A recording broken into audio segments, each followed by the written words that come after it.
what qualifications someone needs to work at a university, but I guess it really depends on the role. Depends right? on the job. You can have a high school degree and apply for a job in the mailroom and deliver mail within the campus, or you could be a gardener, you could be an engineer, actually taking care of the facilities on campus. We have engineers who take care of the ventilation system, the whole host of things that keep the building, the infrastructure moving. We have technology people who run the telecommunication system, the telephone system, the internet system. We have networking professionals. We have all kinds of professionals.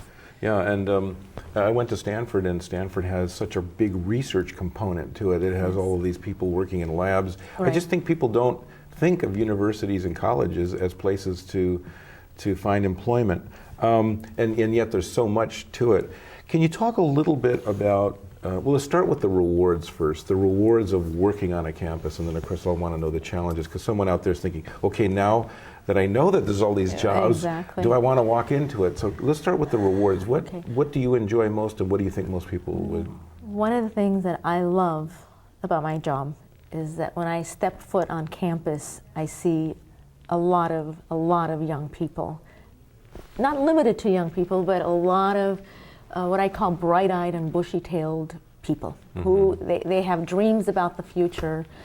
They're excited about where they're going, and it gives you hope, energy, and excitement. So just walking on campus is enough to give you some rewards. Now, above and beyond that, if you have a passion for education, it's truly a privilege to work in a university setting regardless of what you do. Because in some way, one way or another, you're touching the future generation or the future professional. It could be a 60-year-old person coming back to school, but this is someone who's looking forward to something different. You're helping that person achieve a new goal. So it's about hope. It's about serving. It's about passion. Oh, I love this. I love this. It's good. It's good. It's in a fact, great place I consider to be. that partially the mission of this show, to be honest with you, is to give people hope that are watching it. And I feel like in the coaching I do, and maybe this is how you felt when you're counseling, I'm trying to give people options all the time, hope. That's right. There's possibilities. That's right. So you brought along some key points about people who are considering to transition from the nonprofit to the for-profit world. And so I thought what I'd do is read some of these points, and then you can comment on them, okay? The first one is more directed to how the nonprofit world is defined, so it's kind of contrast to what maybe somebody from a for-profit world's coming, where they're coming from. You say there's a service orientation. Yes. Can you talk a little bit about that? Absolutely. Nonprofits are it's strange to say that they're in business. Nonprofits exist to deliver some service. It could be a care type service, whether it's for health related or psychological related or helping the poor. It depends on what the mission of the organization is. You have to care about a cause. You have to have some mission that goes beyond selling a product. So the service orientation is a big part of wanting to be a participant in the nonprofit sector.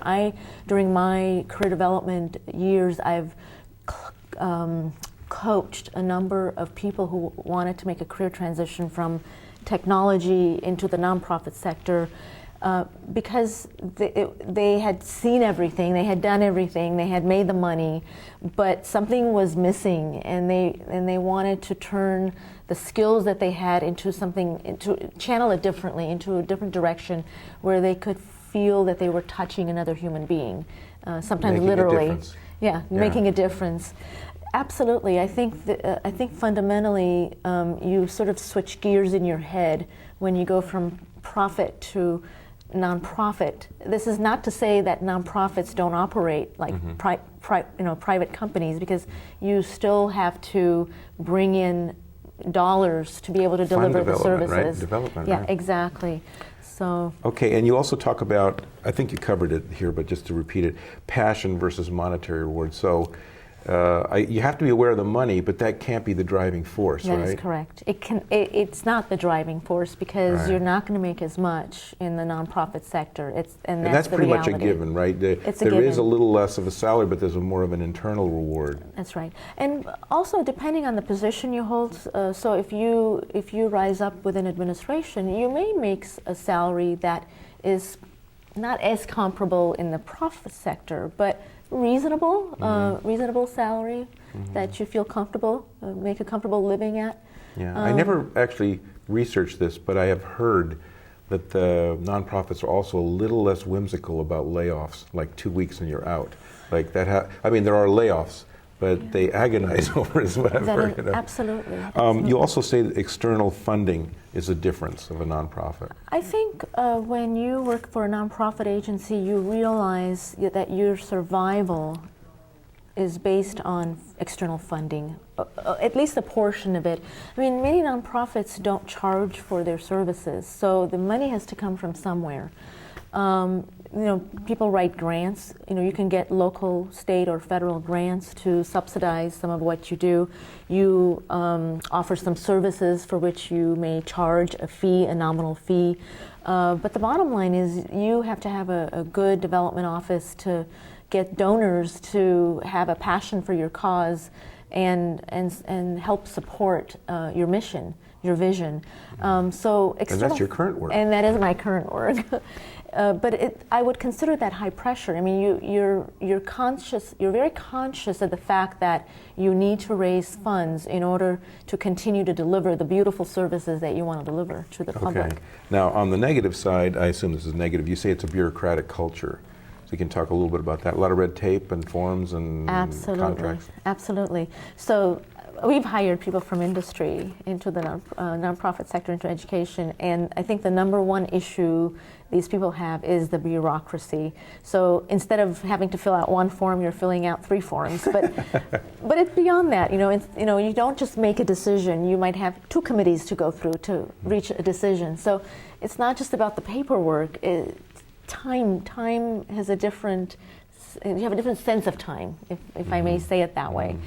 Although it depends on which department you work in. So if your department within an education system or another nonprofit agency deals with the external world, and you sync with that external world's expectations too. So I'll give you a great example of the Career Center. We work with the industrial representatives. We have to sync our time to their time. So if they need something yesterday, the Career Center delivers yesterday. So there are some functions even within the nonprofit sector that deal with the external world, and they need to be fast as well. So some operations are a little slower than others, but all around it's livable